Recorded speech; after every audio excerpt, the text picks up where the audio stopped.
교사범은 다른 사람에게 범죄를 하겠다는 마음을 생기게 만들어 범죄를 실행하게 한 사람이다. 예를 들어 갑이 을에게 말했다. 저 사람 지갑 훔쳐와. 성공하면 돈 나눠줄게. 처음에 을은 절도할 생각이 없었다. 그런데 갑의 말을 듣고 마음이 바뀌었다. 을은 실제로 피해자의 지갑을 훔쳤다. 이 경우 직접 지갑을 훔친 사람은 을이다. 따라서 을은 절도죄의 정범이다. 그런데 갑도 아무 책임이 없을까? 아니다. 갑은 을에게 범죄를 하도록 마음먹게 만들었다. 이런 경우 갑에게 교사범이 문제된다. 교사범에서 중요한 것은 상대방에게 새로운 범죄 결의를 생기게 했다는 점이다. 쉽게 말해 원래는 범죄할 생각이 없던 사람에게 범죄를 해라라고 해서 실제로 범죄를 하게 만든 경우다. 교사범은 직접 실행행위를 하지 않는다. 갑이 직접 지갑을 훔친 것은 아니다. 하지만 을이 절도 범행을 하도록 원인을 제공했다. 그래서 형법은 교사범도 처벌한다. 다만 단순히 범죄 이야기를 했다고 전부 교사범은 아니다. 상대방이 그 말 때문에 범죄를 결심해야 하고 실제로 실행에 나아가야 한다. 정리하면 교사범은 범죄를 직접 실행한 사람은 아니지만 다른 사람에게 범죄를 결심하게 만들어 실행하게 한 사람이다. 교사범이 성립하려면 교사행위, 피교사자의 범죄 결의, 피교사자의 실행행위가 필요하다. 예를 들어 갑이 을에게 말했다. 저 사람 가방 훔쳐와. 내가 망봐줄게. 처음에 을은 훔칠 생각이 없었다. 그런데 갑의 말을 듣고 절도할 마음을 먹었다. 그리고 실제로 을은 피해자의 가방을 훔쳤다. 이 경우 갑에게는 절도죄의 교사범이 문제된다. 교사범이 성립하려면 크게 세 가지를 봐야 한다. 첫째, 교사행위가 있어야 한다. 교사행위란 다른 사람에게 범죄를 하도록 시키는 행위다. 말로 시킬 수도 있고 문자로 시킬 수도 있고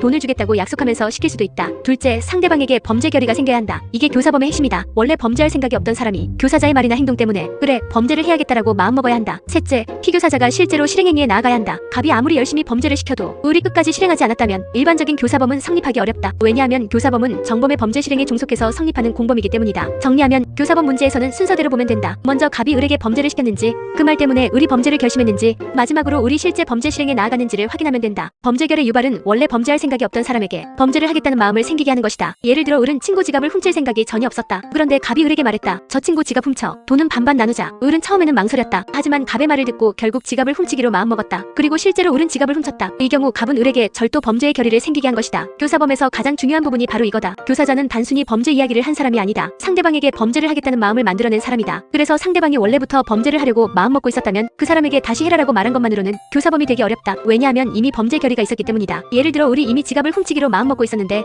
갑이 옆에서 그래 해버려라고 말한 경우를 보자. 이때 갑의 말이 을의 결의를 새로 만든 것은 아니다. 다만 을의 범행을 더 쉽게 하거나 용기를 준 정도라면 교사범이 아니라 방조범이 문제될 수 있다. 정리하면 교사범의 핵심은 상대방의 마음을 바꾸는 것이다. 원래 범죄할 생각이 없던 사람에게 범죄를 결심하게 만들어야 교사범이 성립할 수 있다. 이미 범죄를 결심한 사람에게 해라라고 말한 경우에는 원칙적으로 교사범이 아니라 방조범이 문제된다. 예를 들어 을이 이미 피해자의 지갑을 훔치기로 마음먹었다. 을은 혼자 계획을 세우고 언제 훔칠지도 정해둔 상태였다. 그런데 갑이 그 사실을 알고 을에게 말했다. 그래 그냥 훔쳐. 걸리지만 않으면 돼. 을은 갑의 말을 듣고 실제로 지갑을 훔쳤다. 이때 갑은 교사범일까? 원칙적으로 교사범이라고 보기는 어렵다. 왜냐하면 교사범은 원래 범죄할 마음이 없던 사람에게 새로운 범죄 결의를 생기게 하는 경우이기 때문이다. 그런데 을은 이미 절도할 마음을 먹고 있었다. 갑의 말은 을에게 범죄 결의를 새로 만들어준 것이 아니라 이미 있던 결의를 강화하거나 실행을 쉽게 해준 정도다. 이런 경우에는 교사범보다는 방조범이 문제될 수 있다. 방조범은 정범의 범죄를 쉽게 만들어주는 사람이다. 말로 용기를 주거나 도망 방법을 알려주거나 범행을 부추기는 것도 경우에 따라 정신적 방조가 될 수 있다. 정리하면 교사범과 방조범을 나눌 때는 상대방이 범죄 결의를 언제 가졌는지가 중요하다. 갑의 말 때문에 처음 범죄를 결심했다면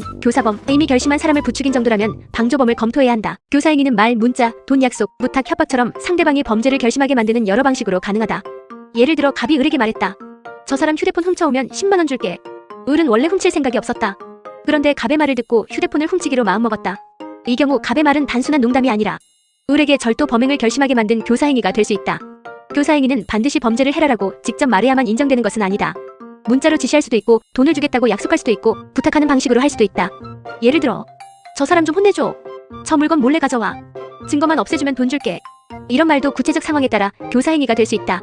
중요한 것은 표현 방식이 아니다. 그 말이나 행동이 상대방에게 특정 범죄를 하겠다는 마음을 생기게 했는지가 중요하다. 다만 너무 막연한 말은 부족할 수 있다.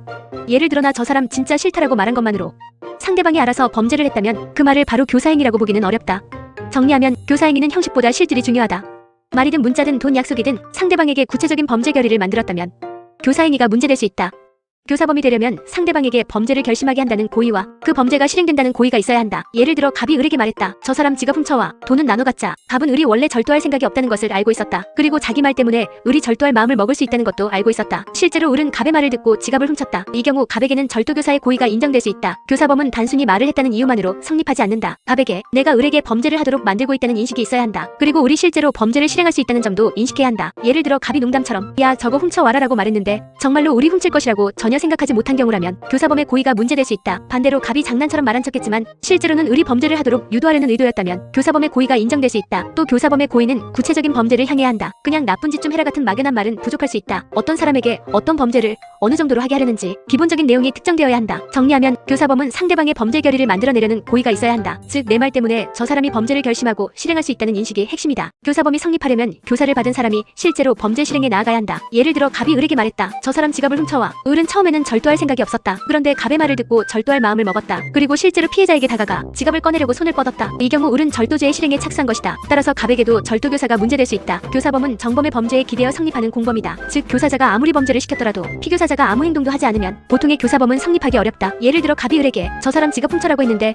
을이 싫어라고 하고 아무것도 하지 않았다면 을의 절도 실행행위가 없다. 이 경우 갑에게 완성된 교사범을 인정하기는 어렵다. 다만 이런 경우에는 별도로 실패한 교사나 예비음모 문제가 나올 수 있다. 하지만 일반적인 교사범의 성립 요건으로는 피교사자가 실행에 나아가야 한다. 여기서 실행행위는 범죄를 완성해야 한다는 뜻은 아니다. 을이 지갑을 훔치려다가 실패해도 이미 절도 실행에 착수했다면 갑에게 절도 미수의 교사범이 문제될 수 있다. 정리하면 교사범은 시킨 것만으로 끝나는 범죄가 아니다. 교사를 받은 사람이 실제로 범죄 실행에 나아가야 교사범의 책임이 본격적으로 문제된다. 교사범은 남에게 범죄를 하도록 시킨 사람이고 공동정범은 범죄를 자기 일처럼 함께 실행한 사람이다. 예를 들어 갑이 을에게 말했다. 저 사람 지갑 훔쳐와. 성공하면 돈 줄게. 을은 갑의 말을 듣고 절도할 마음을 먹었다. 그리고 혼자 가서 지갑을 훔쳤다. 이 경우 을은 절도죄의 정범이다. 갑은 직접 훔치지는 않았지만 을에게 범죄를 결심하게 만들었다. 그래서 갑에게는 절도교사가 문제된다. 반면 다른 경우를 보자. 갑과 을이 처음부터 함께 절도하기로 했다. 갑은 훔칠 대상을 정하고 을은 물건을 가져오고 갑은 밖에서 망을 보기로 했다. 이 경우 갑은 단순히 을에게 해라라고 시킨 사람이 아니다. 범행 계획에 들어가 있고 자기 역할을 맡아 범죄 전체를 함께 실현했다. 그러면 갑은 교사범이 아니라 절도죄의 공동정범이 될 수 있다. 차이는 범죄에 대한 지배력이다. 교사범은 다른 사람의 범죄 결의를 만들어주는 사람이다. 범죄의 실행 중심은 피교사자에게 있다. 하지만 공동정범은 범죄를 자기 범죄로 받아들이고 전체 범행에서 중요한 역할을 담당한다. 정리하면 단순히 범죄를 하도록 마음먹게 만들면 교사범, 범행 계획과 실행에 깊이 들어가 범죄를 함께 지배하면 공동정범이다. 교사범은 범죄 결의를 새로 만들어낸 사람이고 방조범은 이미 범죄를 하려는 사람을 도와준 사람이다. 예를 들어 갑이 을에게 말했다. 저 사람 지갑 훔쳐와. 돈은 반반 나누자. 을은 원래 절도할 생각이 없었다. 그런데 갑의 말을 듣고 처음으로 절도할 마음을 먹었다. 그리고 을은 실제로 지갑을 훔쳤다. 이 경우 갑은 을에게 범죄 결의를 생기게 했으므로 절도교사범이 문제된다. 반면 다른 경우를 보자. 을은 이미 지갑을 훔치기로 마음먹고 있었다. 언제 훔칠지도 정해둔 상태였다. 그런데 갑이 그 사실을 알고 말했다. 그래, 그냥 해. 걸리지만 않으면 돼. 이 경우 갑의 말은 을에게 범죄 결의를 새로 만든 것이 아니다. 이미 있던 범죄 결의를 강화하거나 실행을 쉽게 해준 정도다. 그러면 갑에게는 교사범이 아니라 방조범이 문제될 수 있다. 차이는 상대방의 마음 상태다. 상대방이 원래 범죄할 마음이 없었는데 갑의 말 때문에 범죄를 결심했다면 교사범이다. 반대로 상대방이 이미 범죄를 결심한 상태였고 갑이 옆에서 용기를 주거나 방법을 알려준 정도라면 방조범이다. 정리하면 교사범과 방조범을 구별할 때는 갑이 범죄 결의를 만들었는가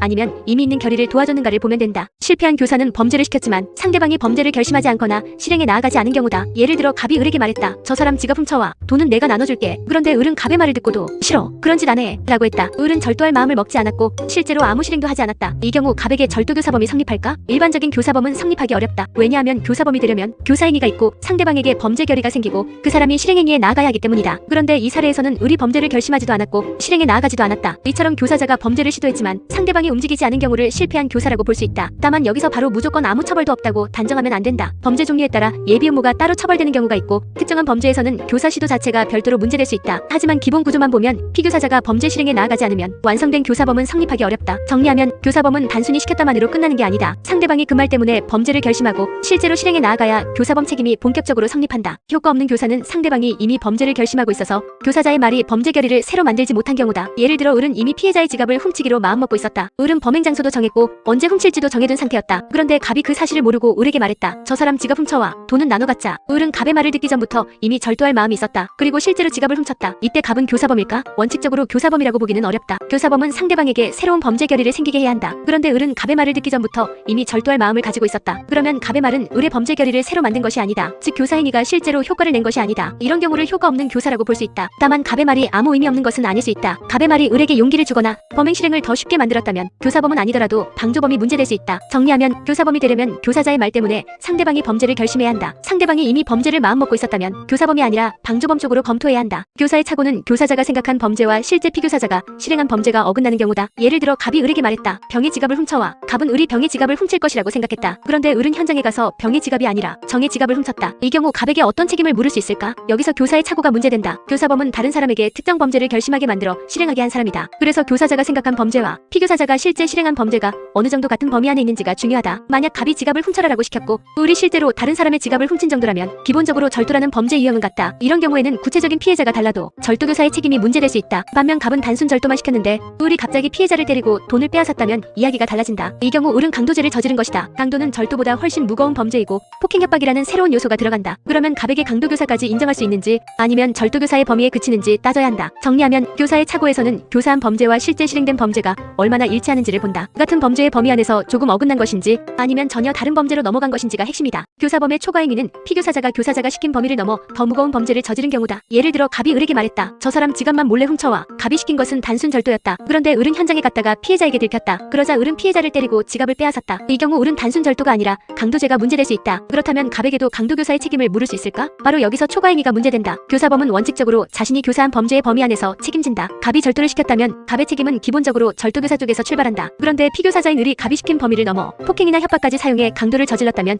그 부분은 을의 초과행위가 될 수 있다. 이때 갑이 그 초과행위까지 예상하고 받아들였는지가 중요하다. 갑이 처음부터 들키면 때려서라도 빼앗아와 라고 말했다면 강도까지 교사한 것으로 볼 수 있다. 반대로 갑은 몰래 훔쳐오라고만 했고 폭행이나 협박은 전혀 예상하지 않았다면 강도 부분까지 갑에게 책임지우기는 어렵다. 정리하면 교사범의 책임 범위는 교사한 내용으로 정해진다. 피교사자가 그 범위를 넘어 더 무거운 범죄를 저질렀다면 그 초과 부분을 교사자가 예상하고 받아들였는지를 따져야 한다. 교사범은 직접 실행한 정범과 같은 형으로 처벌된다. 예를 들어 갑이 을에게 말했다. 저 사람 지갑 훔쳐와. 돈은 나눠 갖자. 을은 갑의 말을 듣고 절도할 마음을 먹었다. 그리고 실제로 피해자의 지갑을 훔쳤다. 이 경우 을은 절도죄의 정범이다. 그런데 갑은 직접 훔치지 않았다. 그렇다면 갑은 을보다 훨씬 가볍게 처벌될까? 형법은 교사범을 그렇게 보지 않는다. 교사범은 직접 실행행위를 하지는 않았지만 다른 사람에게 범죄 결의를 만들어 범죄가 일어나게 한 사람이다. 그래서 형법은 교사범을 정범과 같은 형으로 처벌한다. 즉 을이 절도죄의 정범이면 갑은 절도죄의 교사범으로 처벌된다. 교사범은 방조범보다 무겁다. 방조범은 이미 범죄를 하려는 사람을 도와준 사람이다. 그래서 형법상 필요적으로 감경된다. 하지만 교사범은 범죄 결의를 만들어낸 사람이다. 범죄 발생의 출발점을 제공했다고 볼 수 있다. 그래서 정범과 같은 형으로 처벌하는 것이다. 다만 같은 형으로 처벌된다는 말이 항상 실제 선고형까지 똑같다는 뜻은 아니다. 법정형의 범위가 같다는 뜻이고 구체적인 형량은 역할, 범행 동기, 가담 정도, 피해 정도 등을 보고 정해진다. 정리하면 교사범은 직접 범죄를 실행하지 않았더라도 범죄 결의를 만들어 실행하게 했기 때문에 정범과 같은 형으로 처벌된다. 교사범은 범죄할 마음이 없던 사람에게 범죄 결의를 생기게 하고 실제 실행까지 나아가게 한 사람이다. 교사범을 정리할 때는 순서가 중요하다. 먼저 교사 행위가 있었는지 본다. 예를 들어 갑이 을에게 저 사람 지갑 훔쳐와 라고 말했다면 이것은 절도를 시킨 행위가 될 수 있다. 다음으로 을에게 범죄 결의가 생겼는지 본다. 을이 원래 절도할 생각이 없었는데 갑의 말을 듣고 절도할 마음을 먹었다면 범죄 결의 유발이 인정될 수 있다. 반대로 을이 이미 절도할 마음을 먹고 있었다면 갑의 말은 교사라기보다 방조에 가까울 수 있다. 그 다음 을이 실제로 실행행위에 나아갔는지 본다. 갑이 아무리 시켜도 을이 끝까지 실행하지 않았다면 완성된 교사범은 성립하기 어렵다. 그리고 교사범에서는 책임 범위도 중요하다. 갑이 절도만 시켰는데 을이 갑자기 피해자를 때리고 강도를 했다면 강도 부분은 을의 초과행위가 될 수 있다. 이때 갑이 그 초과행위까지 예상하고 받아들였는지를 따져야 한다. 정리하면 교사범 문제는 이렇게 쓰면 된다. 교사행위가 있었는가? 그로 인해 범죄 결의가 생겼는가? 피교사자가 실행에 나아갔는가? 실제 범죄가 교사의 범위 안에 있는가? 이 네 가지를 순서대로 보면 교사범 구조는 크게 흔들리지 않는다. 교사의 미수는 교사 자체가 실패한 경우이고 미수의 교사는 피교사자가 실행에 착수했지만 범죄를 완성하지 못한 경우다. 이 표현은 헷갈리기 쉽다. 먼저 미수의 교사부터 보자. 갑이 을에게 말했다. 저 사람 지갑 훔쳐와. 을은 갑의 말을 듣고 절도할 마음을 먹었다. 그리고 피해자의 주머니에 손을 넣었다. 그런데 지갑을 꺼내기 전에 피해자에게 들켰다. 이 경우 을은 절도죄를 완성하지 못했다. 하지만 절도 실행에는 착수했다. 그래서 을에게는 절도 미수가 문제된다. 그리고 갑에게는 절도 미수의 교사범이 문제된다. 즉 미수의 교사는 정범이 미수에 그친 범죄를 교사한 경우다. 반대로 교사의 미수는 다르다. 갑이 을에게 말했다. 저 사람 지갑 훔쳐와. 그런데 을은 싫어. 난 안 해. 라고 하고 아무 실행도 하지 않았다. 이 경우 갑은 교사하려고 했지만 을에게 범죄 결의를 만들지 못했거나 을이 실행에 나아가지 않았다. 그래서 일반적인 교사범은 성립하기 어렵다. 이걸 설명할 때 교사의 미수라고 부를 수 있다. 정리하면 둘은 기준이 다르다. 미수의 교사는 정범이 실행에 착수했지만 범죄를 완성하지 못한 경우다. 교사의 미수는 교사자가 범죄를 시켰지만 정범이 실행에 나아가지 않은 경우다. 시험에서는 이 표현을 헷갈리면 안 된다. 정범이 실행에 착수했는지를 먼저 보고 착수했다면 미수의 교사, 착수하지 않았다면 교사의 미수 또는 실패한 교사 문제로 정리하면 된다. 예비 음모의 교사는 실행행위 전 단계인 예비나 음모를 하도록 시킨 경우다. 예를 들어 갑이 을에게 말했다. 강도할 준비를 해. 흉기랑 도망갈 차를 마련해두어. 을은 갑의 말을 듣고 실제로 흉기를 준비하고 도망갈 차량까지 알아봤다. 하지만 아직 피해자를 위협하거나